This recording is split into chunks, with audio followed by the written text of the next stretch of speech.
Hi, my name is Marianne Gudak, and welcome to my podcast. I am an integrative wholeness and wellness life coach with an emphasis in grief and spirituality. I thought I would talk to you a little bit today about the reason why I got into integrative wholeness and wellness. Balance has always been a really big part of my life. I have tried to live my life as much as I could in balance.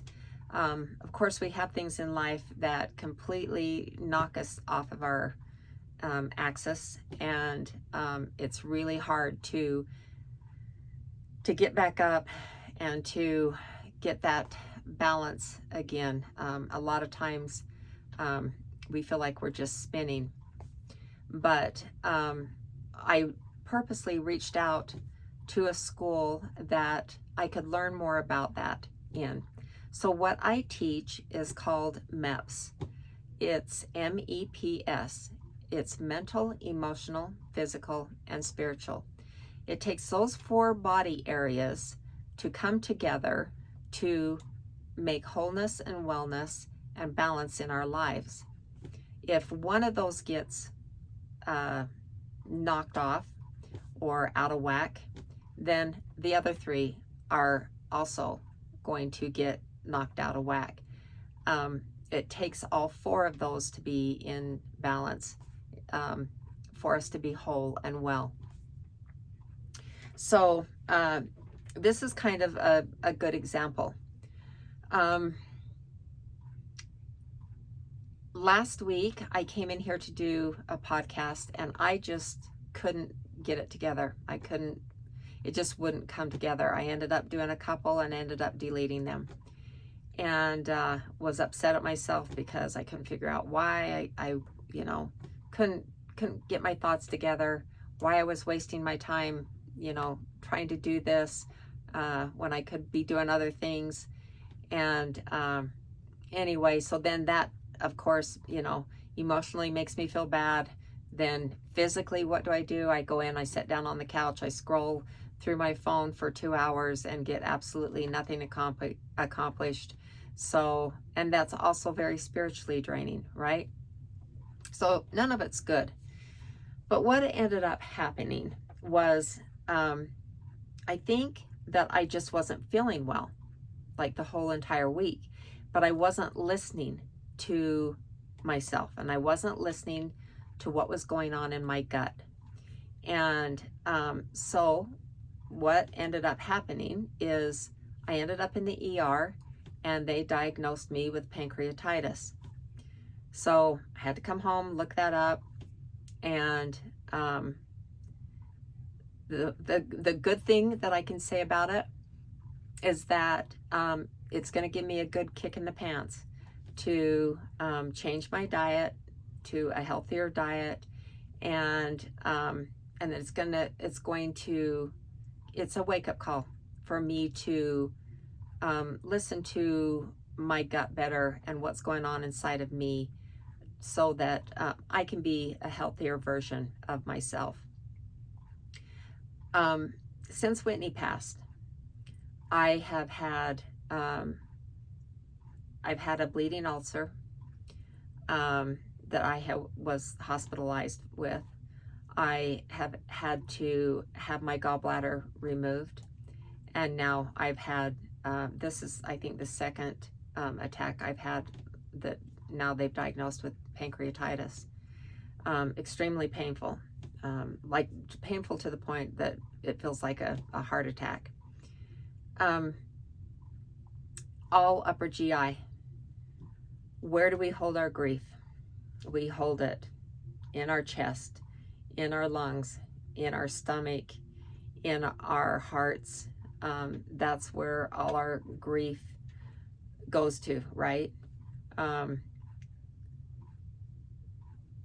thing that I have come to realize is that I am the only one that can do anything about that. that doesn't mean that there's not going to be times that I can't help myself from falling apart. That doesn't mean there's not going to be times that I can't help myself from crying till I can't breathe. I'm not saying any of those things, but what I am saying is that I definitely need to be more aware of what is going on in me. And so where I was going with that is because I was physically not feeling well, but wasn't really listening to that. I think that was a really good indicator in why I couldn't get my thoughts together, why I couldn't get a podcast together, why my mind wasn't firing correctly, my emotions were all over the place, and I was just feeling blah, right? So physically feeling blah. And of course, what does that lead to?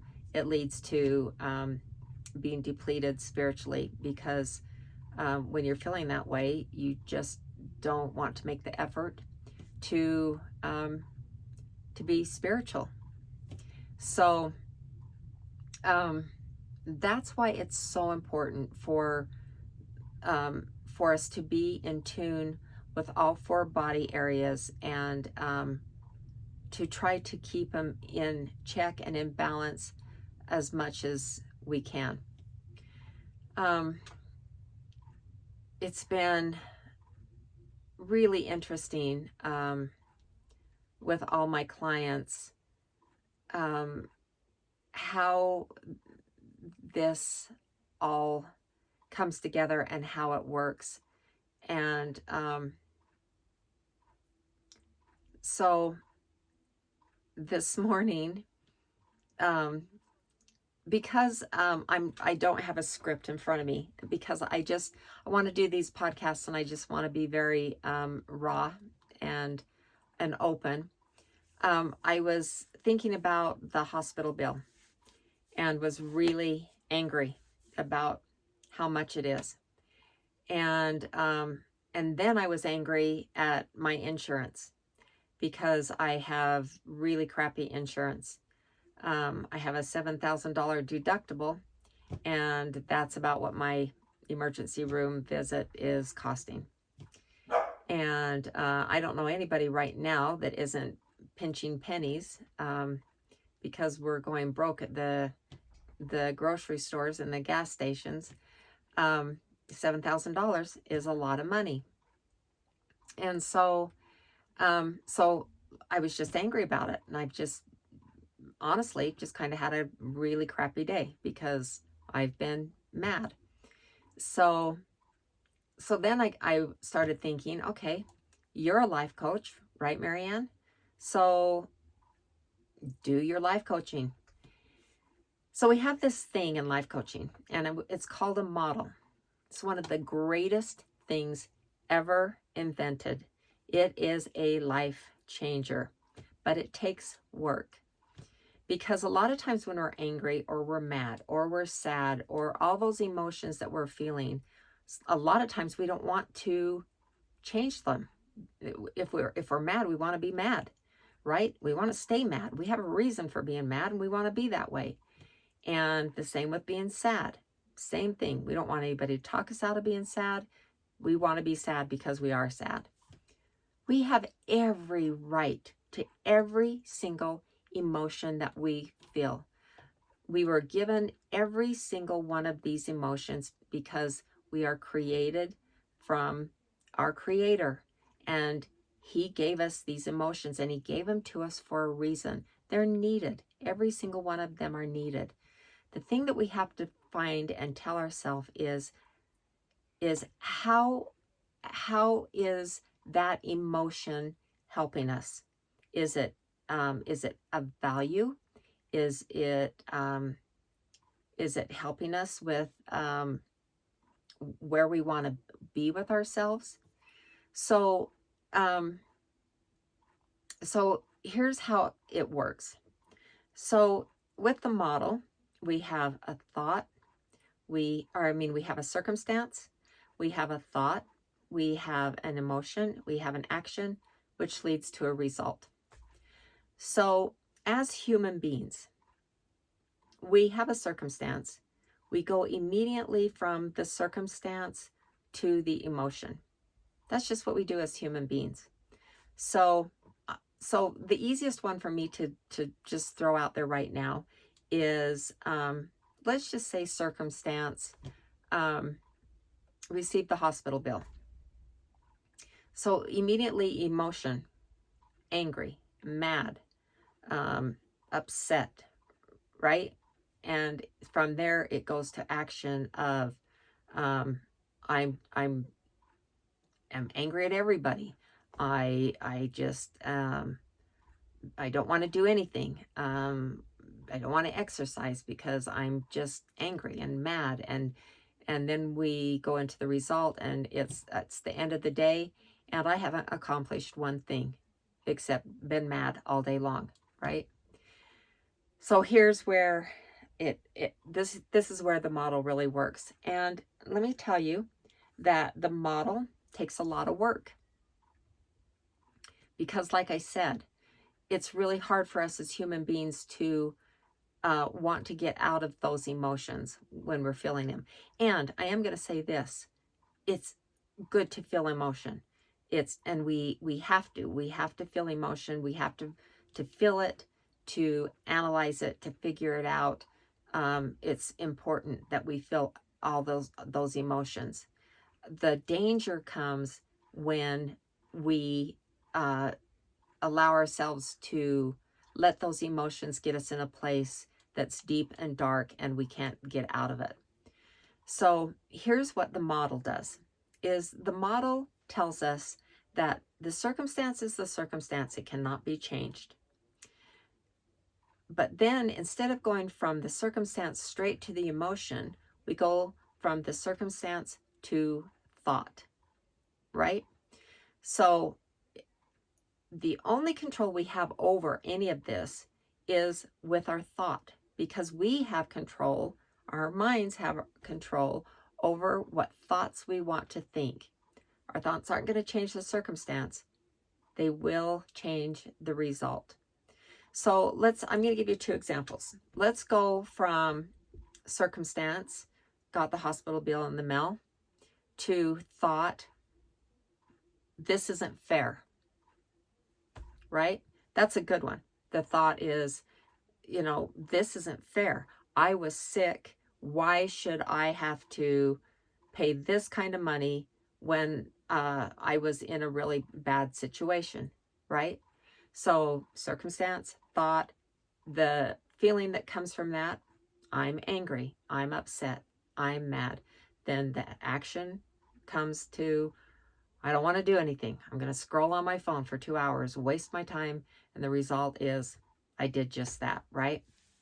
So here's where the work comes in. We go to the circumstance, which is I got the hospital bill.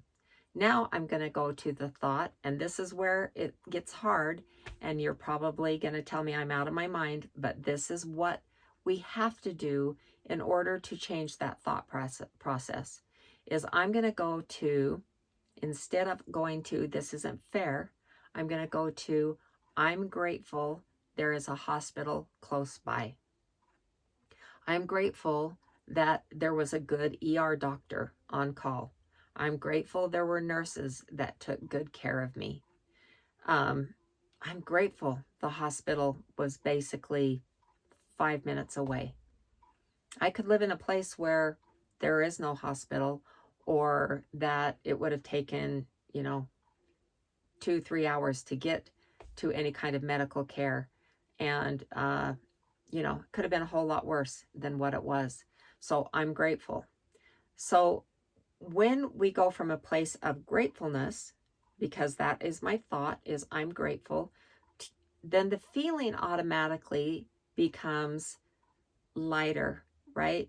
It becomes like, I'm grateful. I feel better that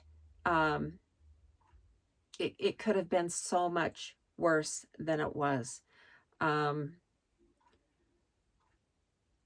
I I hate that the hospital bill was as expensive as it is, but it's not going to kill me. I'll work it out. We'll work it out. Um, it's not the end of the world. You know, does it suck? Yeah, it sucks. But, you know, there are worse things. Believe me, I know there are worse things in this world to deal with.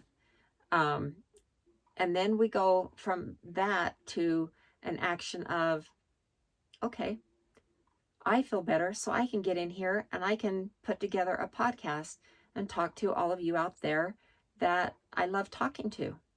And then we go to the result of I actually get a podcast produced and out there to you, which makes me feel really good. Back up to feeling makes me feel good, right?